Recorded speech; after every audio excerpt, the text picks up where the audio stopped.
이화여자대학교 2017학년도 수시대비 논술 모의고사 인문계열 1번 유형 문제 보겠습니다. 수리 문제가 빠지고 문제 3번에 영어 지문이 출제되는 그런 유형의 문제이고 모두 세계문항의 독해 적용의 문제를 출제를 하고 있습니다. 문제 1번에서는 사춘기를 주제로, 2번에서는 사회적인 성역할을 주제로, 그리고 3번에서는 예술작품의 초현실주의를 주제로 출제를 했는데 이대의 경우 답안지가 원고지가 아니라 밑줄 친 이런 대학 답안지 형식입니다. 따라서 학생 여러분들이 적절한 분량에 대한 혼선을 많이 겪으시는데 전체적으로 문항당 700에서 800자 정도를 작성한다. 시간이 100분인 만큼 이 정도면 충분한 서술이다. 이렇게 파악하시면 될 것이고, 혹시 문제가 소문항으로 이렇게 두 개 나누어지는 경우 각각 역시 350에서 400자를 쓴다. 이런 정도의 분량 감각을 가지고 자기 글자 수를 한 번씩 세어보십시오. 그래서 글자의 크기에 따라서 줄수가 다른 만큼 전체적으로 12줄 정도 이렇게 작성한다 생각하시면 될 것이고, 이때 모의고사에서도 전체적으로 독해 적용의 문제를 출제를 했는데 문제 1번에서 논하시오 이런 표현이 있습니다. 논하시오라는 이런 표현이 있으면 설명하시오, 분석하시오와는 달리 보다 적극적인 논평서술을 한다. 이 부분을 염두에 두시고 자신의 견해나 입장을 좀 더 적극적으로 코멘트한 뒤 답안지에 작성하는 것을 반드시 포함시켜라. 이러한 당부 말씀 드리겠습니다. 서술 방향 보겠습니다. 문제 1번에서는 가나에 나타난 사춘기를 바라보는 시각을 대비해서 논하라. 이런 요구를 하고 있고, 제시문 가에서는 후천적인 요인을, 그리고 나에서는 선천적인 요인을 강조를 하고 있습니다. 가에서는 생물학적 특성이 아니라 사회문화적 환경의 소산이 바로 사춘기를 형성하는 주된 원인이 된다. 문화인류학적 관찰한 결과 경쟁 중심의 서구 사회와 달리 평화로운 사모와 소녀의 경우 사춘기 갈등이 상대적으로 적었다. 이런 관찰 보고서를 인용을 하고 있고, 문제에서 논하시오 이런 요구를 하고 있는 만큼 답안지에서는 적극적인 논평을 하고 있습니다.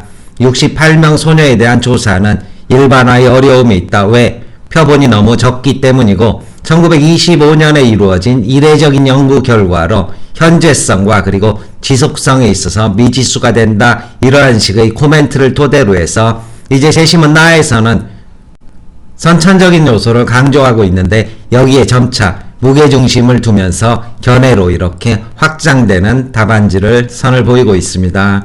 제시문 나에서는 문화의 산물이 아니라 수천 세대에 걸친 생물학적 진화의 과정에서 사춘기가 발현되는 것이다. 최근의 뇌과학에 따르게 된다면 청소년의 뇌는 특정한 신경 전달 물질과 호르몬에 의해서 민감하게 활성화되는데 이러한 것들이 모험과 흥분, 반항, 새로운 세계에 대한 동경 등을 초래하게 된다. 이러한 식의 생물학적 연구 결과를 토대로 해서 결국 자신의 현해 서술에 있어서는 사춘기는 모든 문화에서 나타나는 보편적 현상인 만큼 문화가 다소 영향을 미쳐서 증폭시킬 수는 있지만 근본적으로는 생물학적 특성에 기인한다. 이러한 식의 적극적인 코멘트 서술 가능하게 될 것입니다. 역시 반대의 입장에서 모든 청소년들이 사춘기를 겪는 것은 아니고 각 개인의 기질과 특성에 따라 서로 다르게 발현되는 만큼 이러한 특성을 지니고 있다고 해도 결국 문화적, 사회적 환경이 그것의 결정적인 요소가 된다.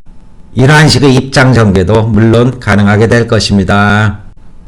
문제 2번에서는 사회적 성역할이라는 이런 주어진 관점을 토대로 다에 나타난 고전소설을 분석하라. 그 중에서 계월과 임금의 입장을 설명하라. 단수 설명인 만큼 독해 적용이라고 볼 수 있고, 사회적 성역할이라는 것은 여성은 여성으로 태어나는 것이 아니라 사회적으로 길들여져서 만들어지는 것이다. 이러한 개념을 중심으로 잡을 수 있을 것이고, 결국 사회적 성은 생물학적 성과 달리 그 사이 사회 문화에 따라서 형성되는데 여성에게는 여성의 역할을, 남성에게는 남성의 역할을 끊임없이 주입함으로써 사회화의 결과 여성의 여성성과 남성의 남성성이 결정되게 된다. 하지만 다에 드러나는 고전산문의 이러한 문학작품에서는 천자가 통치하고 충효가 중시되는 유교적 질서사회 속에서도 여성이 자신의 성 역할을 벗어나는 양상으로 전개되고 있다. 남녀의 성 역할이 구분되는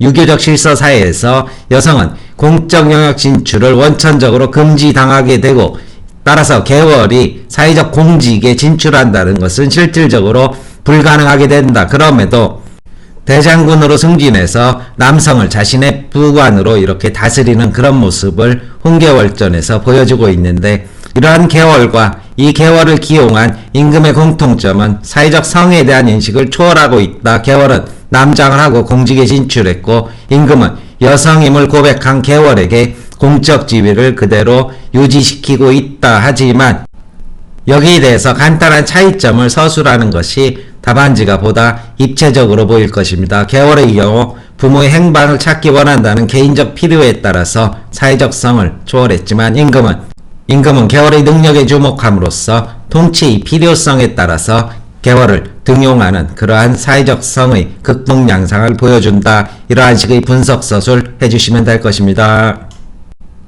문제 3번에서는 단순한 독해 적용을 역시 묻고 있지만, 제시문 마에 영어 지문을 포함시킴으로써 영어 독해 능력을 동시에 평가를 하고 있습니다. 라와 마에 나타난 초현실주의 구현 방식의 차이를 비교하라. 따라서 간단한 공통점과 그리고 차이점 서술, 각각의 제시문이 갖고 있는 입장, 그리고 이 입장의 근본적인 차이점을 개념적으로 정리해서 매듭해 주시는, 구성해 주시면 될 것이고, 공통점의 경우 삶과 예술을 이성적으로 바라보면서 객관적으로 묘사하려던 사실주의를 극복하고 인간의 상상력을 불가능한 세계로 천착시킨, 해방시킨 초현실주의, 이것을 다루고 있다. 하지만 이것이 구현되는 방식에 있어서는 차이를 보이게 되는데, 제시문 라는 한글 지문이지만 제시문 마가 영어 지문입니다. 따라서 영어 지문을 먼저 해석 전문을 보고 난 뒤 라마의 차이점을 한번 정리해보고 그리고 매듭을 하겠습니다.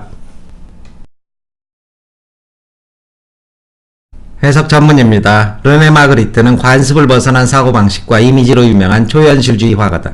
마그리트는 멋대로 그림을 그리는 일이 자주 있었고, 소재로 선택한 흔한 물체를 모호한 맥락 속에 놓고 그렸다. 그는 1926년 브뤼셀에서 첫 전시회를 열었는데 비평가들은 그를 싫어했다. 실망한 그는 파리로 가서 초현실주의를 이끌고 있는 앙데 브레통과 친구가 되었다. 그와 초현실주의와의 관계는 이렇게 시작되었다. 그의 회화는 대담하고 정면적이며 대칭적 피사체를 선호한다. 그것들은 자주 이미지와 언어를 결합한다. 이미지의 배반에 나오는 유명한 담뱃대는 공중에 달려있는 것처럼 보이기 때문에 조금 이상해 보인다. 첫눈에 이미지의 배반은 담배 광고나 상점의 광고처럼 보인다. 이 그림은 별다른 것이 아닌 것일 수도 있지만 장작 뒤에 숨어있는 철학으로 인해 진정 특별하게 된다. 담뱃대 밑에 써있는 이것은 담뱃대가 아니다라는 글은 감상자로 하여금 그가 처음에 관찰한 것을 재평가하게 만든다. 문구는 당황스럽지만 여전히 진실이다. 왜냐하면 그림은 단지 담뱃대의 이미지일 뿐 진짜 사물로서의 담뱃대가 아니기 때문이다. 비유적으로 말씀드리면 장미를 장미라 쓰면 장미가 아니다, 장미에 대한 글자일 뿐이다. 이런 의미와 상통하게 될 것입니다. 마그리트는 자신의 작품을 구성할 토대로서 일상적인 물체들을 선택했다. 나무, 의자, 책상, 문, 창문, 신발, 선반, 풍경, 사람 등이 그것이다. 마그리트는 물체를 물체가 아닌 것으로 보여주기를 원했고, 상징이 아닌 신비를 제공하고 싶어 했고, 감상자를 놀라게 해서 그 이미지를 이해하지 못하게 만들기를 원했다. 꼼꼼한 비교가 필요하신 학생은 화면 중단시키고 한번 검토해 보시기 바라겠습니다.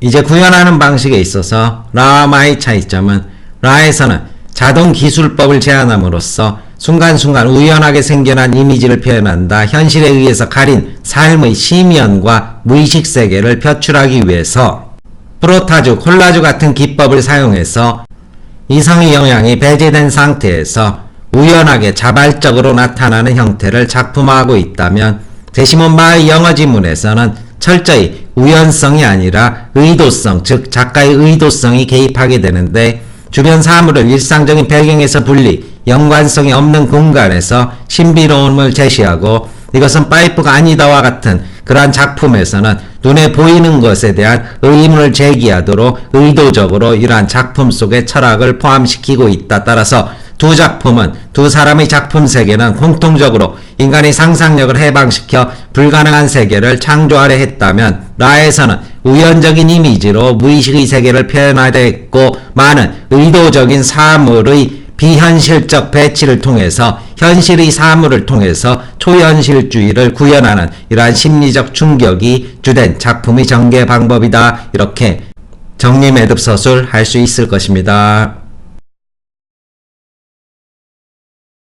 대학 측에서는 세계문항에 대해서 모두 예시 답안을 공개를 했습니다. 하지만 상세한 설명을 위해서 예시 답안의 분량이 너무 많습니다. 세 개를 다 합치면 거의 3,000자가 넘어가는 그러한 분량인 만큼 실제 이것을 100분에 작성하기는 거의 불가능하다고 보셔야 될 것입니다. 따라서 분량에 대한 혼선을 막기 위해서 각각의 문항을 700에서 이렇게 800자 정도로 학원 측에서 다시 수정을 했습니다. 학생 여러분들도 이 정도의 분량만 감각적으로 익혀서 시험장에 가시면 시행착오 없이 시험 보실 수 있을 것입니다. 답안 정리해 보겠습니다. 문제 1번입니다. 제시문 가하나는 사춘기 원인을 선천과 후천적 요소에서 찾고 있다. 가에서는 사춘기가 생물학적 특성에 근거하여 생기는 것이 아니라 사회문화적 환경 때문에 나타난 현상이라고 보았다. 마거리 미드는 문화인류학적 관찰을 토대로 경쟁사인 서구와 달리 사모와 소녀의 경우 사춘기 갈등을 겪지 않는다면서 사춘기와 후천적 환경과의 연관성을 제시한다. 여기까지가 제시문 내용이라면 이 부분은 도나시오에 대해서 답하는 그러한 학생의 적극적인 논평이 될 것입니다. 그러나 이 연구는 표본이 지나치게 한정된 문제를 드러낸다. 사모아의 68명 소녀에 대한 조사만으로 이를 일반화하기 어렵기 때문이다. 또한 1925년에 단 한 차례만 이루어진 연구 결과로 보편성과 현재성을 갖기에도 미흡하다. 사모아 지역의 소년을 포함한 장기간에 걸친 조사가 요구된다. 반면 제시문 나에서는 사춘기가 문화의 산물이 아니라 수천 세대에 걸친 생물학적 진화의 과정에서 발현되는 것이라고 본다. 뇌과학의 발달과 더불어 사춘기 뇌가 특정한 신경 전달 물질에 민감하게 반응, 행동 기제를 낳는다는 지적이다. 신경 전달 물질인 도파민이나 신경 호르몬인 옥시토신의 활성화 등을 근거로 제시한다. 역시 논평 부분입니다. 사춘기에는 모험과 흥분, 반항, 새로운 세계에 대한 동경, 또래와의 교류를 선호하는 특성이 나타나는데 이는 모든 인간 문화에서 나타나는 보편성이다. 사회와 환경 그리고 문화가 사춘기에 나타나는 행동 양상들과 기간에 영향을 미치고 사춘기의 징후를 증폭할 수도 있지만 결국 궁극적으로는 사춘기 현상은 생물학적 특성에 기인한 것이다. 760자 분량입니다. 2번에 대한 답안입니다. 사회적 성은 생물학적 성과 달리 그 사이 사회문화에 따라 형성되는 사회화의 결과이다. 제시문 다에서는 천자가 통치하고 충효가 중시되는 유기적 질서의 사회가 묘사된다. 이 사회에서는 남성다움과 여성다움, 남녀의 성역할이 구분된다. 학문을 연마하고 관리가 되는 일 등은 남성의 영역으로 가사노동을 하고 아이를 양육하는 일은 여성에게 한정된다. 따라서 여성의 공적 영역 진출을 원천적으로 금지된다. 여성의 사회 진출은 음양의 이치를 어겨 우주적 질서를 어지럽힌 죄에 해당하는 것으로 간주된다. 사회적 성이라는 관점에서 계월과 임금은 공통적으로 유교사회에서 통용되는 사회적 성에 대한 인식을 넘어서고 있다. 계월은 남장을 하고서라도 여성에게 허락되지 않았던 조정의 신하가 되었고 사회적 능력을 발휘한다. 임금 또한 여성임을 고백한 계월에게 공적 지위를 그대로 유지하라고 허락, 현실적인 성 역할을 뛰어넘는 사고방식을 드러낸다. 다만 임금과 계월이 성 역할을 넘어서는 구체적 동기는 다르다. 계월은 부모의 행방을 찾기 원한다는 개인적 필요에 의해 사회적 성인식에 대한 도전을 감행했다. 이에 비해 임금은 계월의 능력의 주목, 통치의 필요성에 따라 계월이 뛰어넘은 성 역할을 용인했다고 볼 수 있다. 640자 분량입니다. 3번 답안입니다. 공통점 그리고 라마 각각의 내용 그리고 개념적으로 차이점에 대한 서술 정리한 부분입니다. 라마 모두 삶과 예술을 이성적으로 바라보면서 객관적으로 묘사하려던 사실주의를 비판하고 인간의 상상력을 해방시킨 초현실주의를 다룬다. 하지만 무의식의 세계의 우연성과 비의도적인 것 등을 표현하는 방식의 차이가 있다. 라에서 앙드레 브로통은 자동기술법을 지한 순간순간 우연하게 생겨난 이미지를 표현하여 현실에 의해 가려진 삶의 심연과 무의식 세계를 드러내고자 한다. 무의식 세계를 그려내기 위해 프로타주, 콜라주 같은 기법을 사용하여 이성의 영향이 배제된 상태에서 자발적으로 나타내는 형태를 작품화한다. 마에서 르네 마그리트는 주변의 사물을 익숙한 일상적 배경이 아니라 그 사물의 속성과 연관성이 없는 엉뚱한 공간에 배치, 신비롭게 제시하는 방식으로 초현실주의를 구현한다. 또한 이것은 파이프가 아니다처럼 관객으로 하여금 눈에 보이는 것에 대한 의문을 제기하도록 유도한다. 인간이 상상력을 해방시켜 불가능한 세계를 창조하는 초현실주의라는 측면에서 두 제시문에 일치한다. 다만 라에서는 우연적 이미지로 무의식의 세계를 표현하고 있다. 이에 비해 마에서는 의도적인 사물의 비현실적 배치를 통해 새롭고 심리적인 충격적인 화면을 관객의 자발적 의문을 유도한다. 결국 라에서 우연성을 강조한다면 제시문 마에서는 작가의 의도성을 강조하고 있고 관객의 해석이 중요하게 된다. 그리고 라에서는 무의식의 세계를 표현하고 있다면 마에서는 철저하게 현실 속의 사물을 활용하되 비현실적으로 배치한다. 이런 식의 차이점 매듭 가능하게 될 것입니다. 설명 마칩니다.